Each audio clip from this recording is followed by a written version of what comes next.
magic. I really do. And if you can fool our next guest, you could find yourself performing in Las Vegas. So here's the more vocal half of the magic duo, Penn and Teller. And through their show, Penn and Teller Fool Us, which airs right here on Pix 11, they have spotlighted talent from all around the world. And they're doing this all while performing their long-running show at the Rio in Vegas. So please welcome back our CW family member, Penn Jillette. Great to have you here. How you doing? Hey, great. This show's fantastic. We were just talking about some of the acts. We've had some of them on, the young ones that are on too. But you're a tough cookie to crack. I mean, you're tough to fool. We know a little bit, but but we still get fooled. There's great magicians. How'd they do this season? Was that the magicians? How'd they do this season? Really good, really good. You know, we're going to start recording another one very soon, and this will be like 12 years we've been doing this thing. Yeah.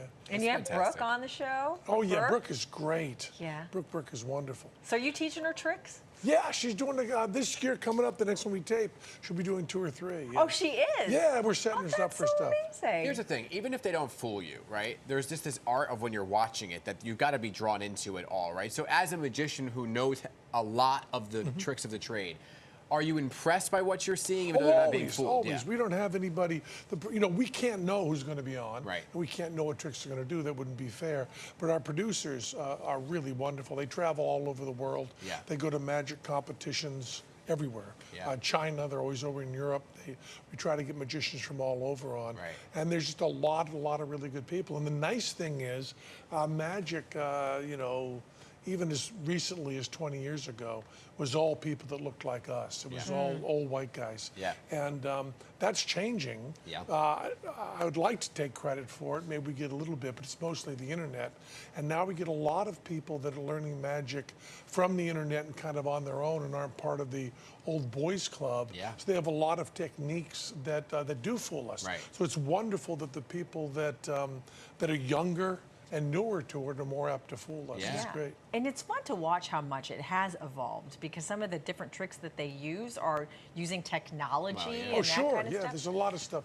There's a lot of stuff they do, and it's really, well, it's wonderful for us. You get into magic not because you like to fool people. You get into magic because you like to be fooled. Yeah. And that gets harder and harder as you get more skilled. So we're in this wonderful position where we don't have to chase that first high.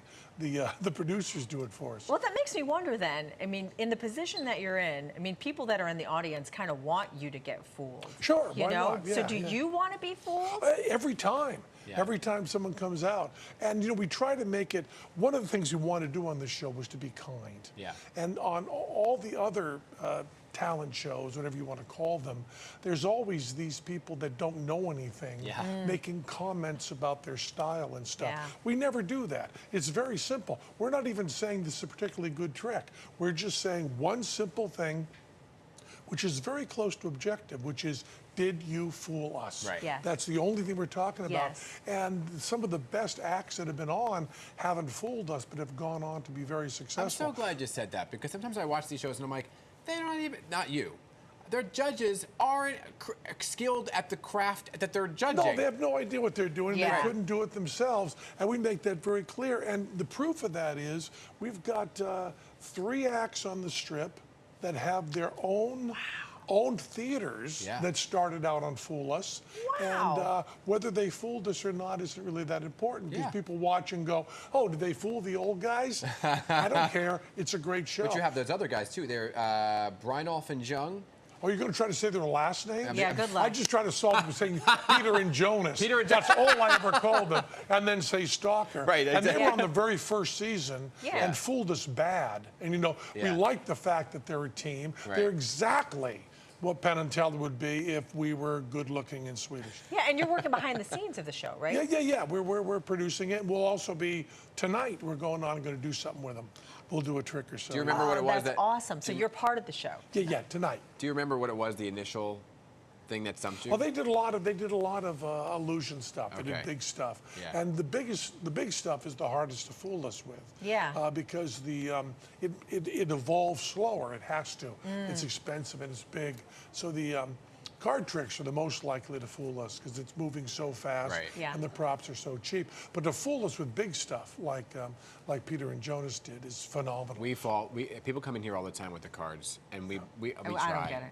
I mean, they're right here. Well, yeah. Well, it's because it's almost like, you know, any art form where the tools to do it are cheaper, you get better and faster move with it. So the tricks or the folks that fooled you, are there still tricks out there that you still haven't figured out? Well, yeah, we get seasons all the time. So still you haven't figured them out, or do you sit there afterwards going, how did they do that? The question is kind of odd. It's not other question. The answer is yes. There are tricks that still have fooled us. But there's also new tricks all the time. So there's both of those things are coming in together. I got to highlight, you're also going to be in Atlantic City. Yeah, we're in Atlantic City tomorrow and Friday, and then in Foxwoods on Sunday. Do you get tired of it? No. No. And you're still doing what else stuff. can I do?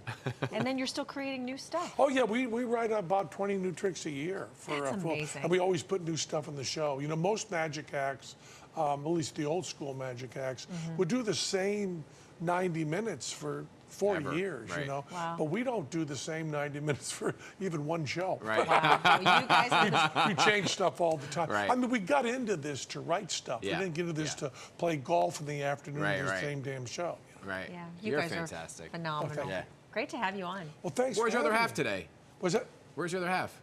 Teller, I think, is sleeping. Sleeping, Oh. yeah. That's his He got the better end of the deal, I guess, to sleep. No, I get to be with you. Oh, There we're you go. so glad Thank you're you. here. We're